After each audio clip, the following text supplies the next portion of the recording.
साथियों नमस्कार, मेरा नाम है पवन कुमार। आपका स्वागत है राजपथ पर। बहुजन समाज पार्टी उत्तर प्रदेश का चुनाव 2027 का जो चुनाव है विधानसभा का, उसको लेकर एक बड़ी बैठक हुई उत्तर प्रदेश में। और अगर देखा जाए तो उत्तर प्रदेश के साथ दो और बड़े राज्य हैं 2027 में, उसमें भी चुनाव होना है।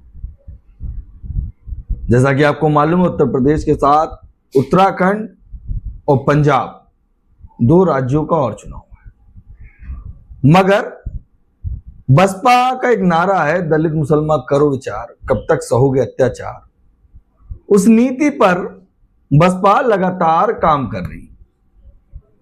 हमारे साथ जो शख्सियत मौजूद हैं उनका नाम जाफर मलिक है।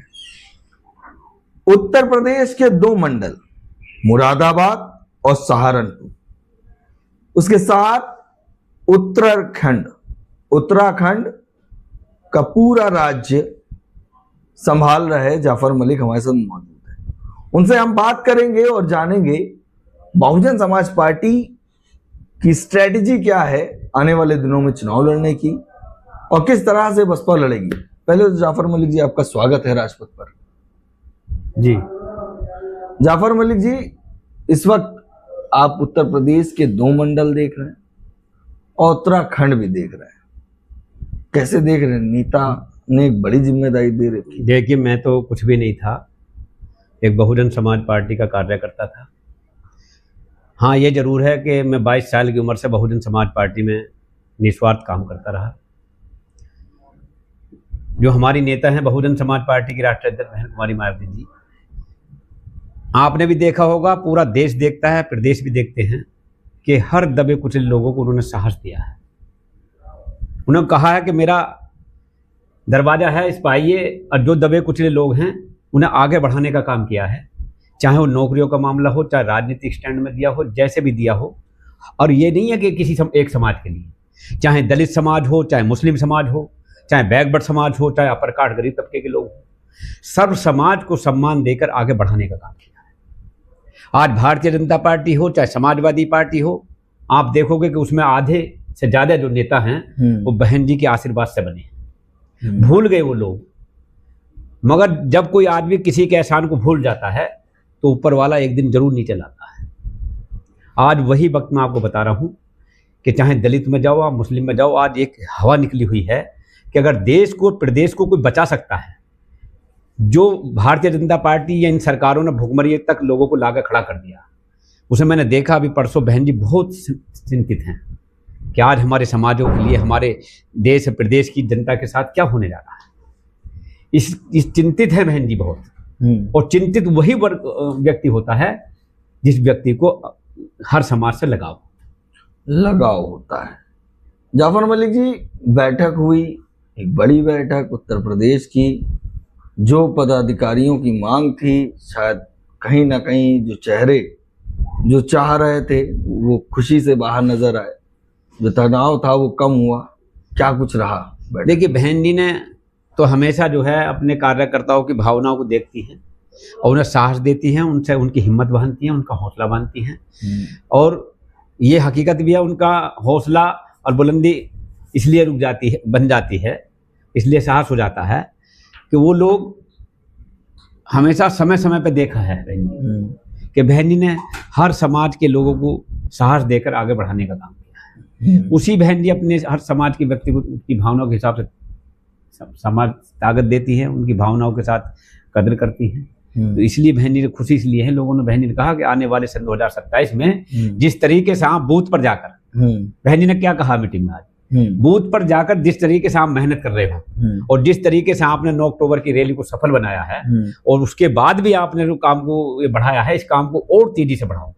और बूथ पर जाकर जो हमारे दलित समाज के, बैकवर्ड समाज के, मुस्लिम समाज के, अपर कास्ट गरीब तबके के लोग जो इस तरीके के हैं, जो बहुजन समाज पार्टी में आस्था रखते हैं, उन पे पास जाओ, उनसे अपना 4 साल के कार्यकाल का जो हमने सम्मान दिया है समाज को, उन्हें बताओ। और जिस तरीके से आप बता रहे हो, हमारी निश्चित 27 में मैं सरकार बनाने की पूरी ताकत लगाऊंगा। तो साथ बढ़ेगा, अपने आप बढ़ेगा। हमारी नेता का साथ बढ़ा हुआ तो हमारा भी बढ़ा। हमारे भी खुशी चेहरे हो गए। जी। अब और मेहनत करेंगे हमारे कार्यकर्ता जाकर। अच्छा, बसपा में कब से आप लगे, कितने साल हो गए होंगे? मैं जब से कोई व्यक्ति ये सोचता है अपने जीवन में कि मुझे थोड़ा राजनीति में जाना है, तो समझ लो उसी वक्त से मैं 22 साल की उम्र से बहुजन समाज पार्टी, मतलब युवा अवस्था ही दे दिया। हाँ, पूरी युवा अवस्था दे दी। और कोई दिन, और एक बात सुन लो, कोई दिन एक भी चाहे मीटिंग कहीं मंडल में रखी हो या जिले में रखी गई हो या बहन जी की लखनऊ मीटिंग हो, मेरी आज तक कोई मीटिंग नागा नहीं। सहारनपुर की एक बैठक मैंने देखी थी, वहां पे भी जाके लगातार लोगों के अंदर ऊर्जा दे थे। और देखा जाए जिस तरह से आज राजनीति हो गई, मुस्लिम समाज की राजनीति की जा रही है, उसको एक और भाग में बांट दिया है। वो पसमानदा की चर्चा होने लगी।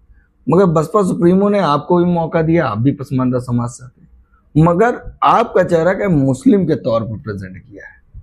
उत्तराखंड में भी आप देख रहे हैं, तो कैसे देख रहे हैं पसमानदा समाज में कितना बदलाव आ रहा है? देखिए, पसमानदा स्वभाव की बात बताओ, मैंने एक बात अभी पहले ही कही थी आपसे कि बहन जी ने उन समाजों को महत्व राजनीति में भागे दे दी है, उन लोगों को उठाया है जिन लोगों को कभी राजनीति में कोई पार्टी उठाती नहीं थी, जो कभी अपनी भागीदारी नहीं देती थी। बहन जी ने उन समाजों को भागीदारी दी। और आज जो बहन जी ने कार्य किए थे ना सन 2007 में, उनमें गैप जरूर लग गया। गैप क्यों लगा? कि लोगों ने राजनीति धर्म की राजनीति करी, वोट डालो राज की, कब तक चलेगी वो राजनीति? आज के वक्त में जो थी वो लोगों के समझ में आ चुकी है। और जो सन 2007 में बहन जी ने जैसे सब समाज के विधायक जीत कर आए थे, 37 MLA एससी समाज के जीत कर आए, मुस्लिम समाज के 38 MLA जीत कर आए, 39 MLA ब्राह्मण समाज के जीत कर आए, सब समाज के लोग जीत कर आए। तो मायने रखता है, आज समाजवादी पार्टी मुसलमानों की ठेकेदार बनी बैठी है। समाज में खड़े होकर कहता हूँ भरी मीटिंग में कि कोई व्यक्ति नेता समाजवादी का ये आकर बताए कि मुस्लिम समाज के लिए मुलायम सिंह यादव जी ने ये करा है या अखिलेश ने ये करा हो। और मैं कहता हूँ सीने के ठोक के कि लखनऊ जैसी सरजमी पर 236 एकड़ में उर्दू फारसी यूनिवर्सिटी बनाकर मुस्लिम समाज के लोगों को सम्मान दिया बहन जी ने सन 2007 की सरकार में। सन 1995 की सरकार में अल्पसंख्यक आयोग का गठन करा बहन जी ने करा। मुलायम सिंह जी ने फाइल ठुकरा दी थी 3 महीने के अंदर, वापस भेज दी थी मुस्लिम पर्सनल बोर्ड को। बहन जी ने मान्यवर काशीराम जी की देन है, जो आज हम बैक बैठ के लोग आज अपनी आधार कार्ड हो हमारा, या मतलब जाति प्रमाण पत्र हो, या हमें छात्रवृत्ति मिली हो पीछे बहन जी की सरकार में, या हमें मकान कॉलोनी मिली हो गरीबों को, या शादी को पैसा मिला हो, सब बहन जी की देन है। कौन किसने दिया? एक कांग्रेस बता दे एक मुसलमान के लिए काम। हाँ, उसका मामला सब बहन जी ने करा है। महामाया पेंशन का मामला, सबसे ज्यादा मुस्लिम महिलाओं की पेंशन बनी, तो बहन जी ने ही मुस्लिम समाज को सम्मान दिया है। बैकवर्ड समाज को राजपाल सैनी हो, चाहे मंगल सिंह सैनी को MLC बनाया, राजपाल सैनी को राज्यसभा भेजा। सैनी समाज को ज्योतिबाराव फूले का नाम, अमरोहा का ज्योतिबाराव फूले जिले का नाम रखकर बैकवर्ड समाज को सम्मान देने का काम किया। ब्राह्मण समाज को शकुंतला विद्यालय नोएडा में बनाकर ब्राह्मण समाज को सम्मान देने का काम किया। लखनऊ में शकुंतला विद्यालय बनाने का काम किया। तो बहन जी ने आज जो लोग देख रहे हैं, घबरा रहे हैं, क्यों घबरा रहे हैं?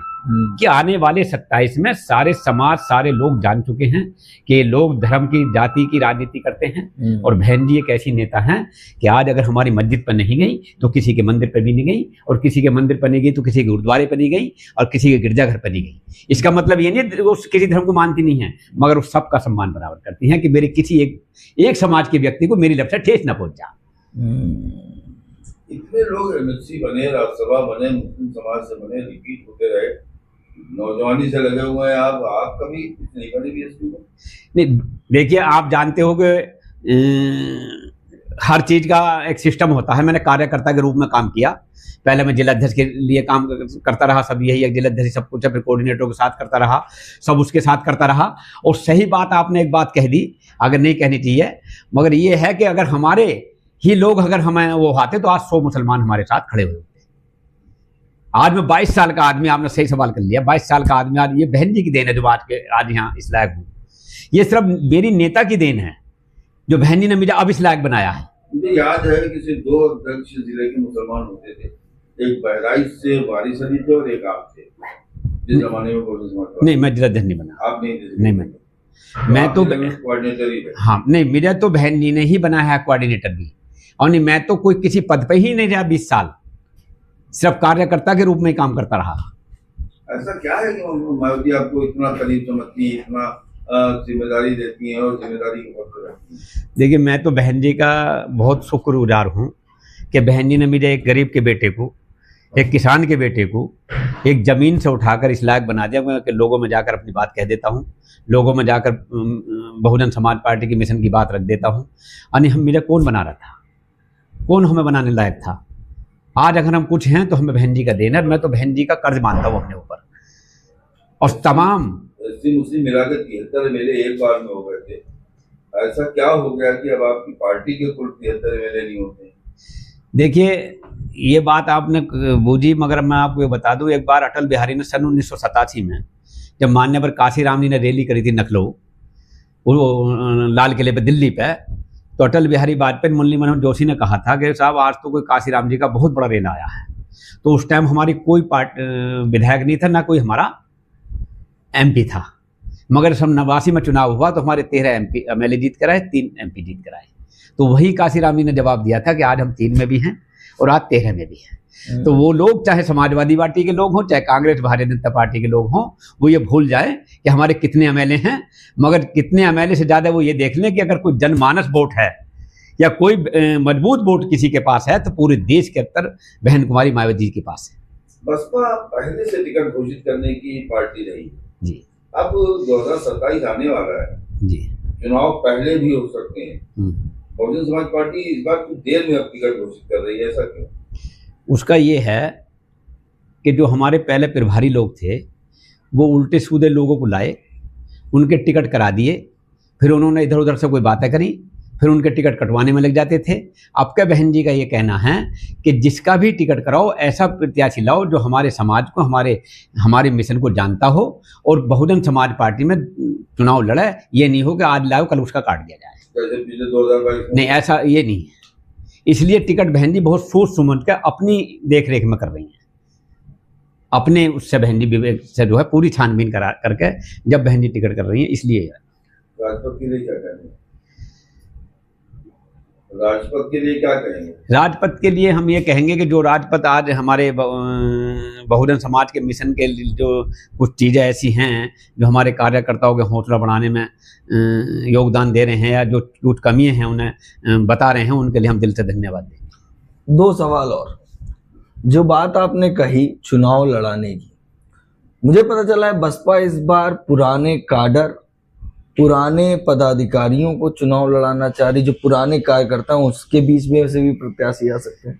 बहन जी ने ये कहा है कि ना तो हम कभी धन्ना सेठ से चंदा लेते हैं और हम अपने गरीब जो हमारा मिशनरी वोटर है वही अपनी मेहनत की कमाई का जो 150 रुपये चंदे के रूप में हमें देता है उसी से हम अपना चुनाव लड़ाते हैं। और वही हम चाहते हैं। बहन जी ने आज भी कहा, ये बहन जी ने कहा कि हम चाहते हैं कि जो हमारे मिशनरी लोग हैं, जो हमारे अच्छे लोग हैं, जो बहुजन समाज पार्टी में मिशन में उन्होंने अपनी भागीदारी रखी है, तो मेरा उनसे कहना, बहन जी ने कहा ये मेरा कहना कि वो आएँ और उन्हें हम चुनाव लड़ाए। कि हम सोचते हैं कि वो लोग ना आ जाएँ जो धन्ना सेठ लोग हैं, वो आ जाएँ, टिकट ले जाएँ, विधायक बन जाए। मैं विधायक उन्हें बनाना चाहती हूँ जो मेरे मिशन से जुड़े लोग हैं। अच्छा, हाँ, और उनके लिए मेरे पूरा दरवाजे खुला है। शायद ये भी कहा है कि जो हमारी पार्टी से सांसद और जिनको हमने राज्यसभा बनाया, जिनको हमने विधान परिषद भेजा, जिनको हमने बिना किसी पद के मंत्री बनाया, अब वो लोग पार्टी के लिए उतना सहयोग नहीं करते हैं, क्या ऐसा भी कुछ कहा है? नहीं, ऐसा तो मेरी जानकारी में नहीं है। ये मेरी जानकारी में तो नहीं, मेरी जानकारी में तो जो बात हो मैंने आपको बताई।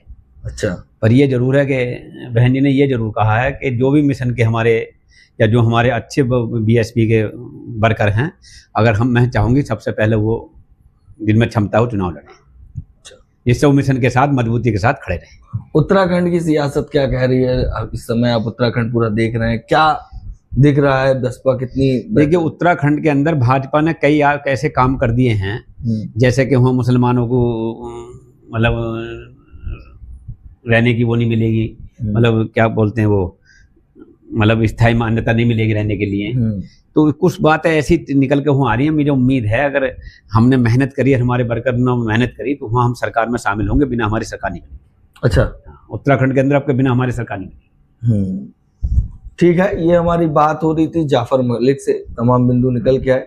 कैसा लगा हमारा वीडियो कमेंट करके जरूर बताइएगा। बने हमारे चैनल के साथ। धन्यवाद।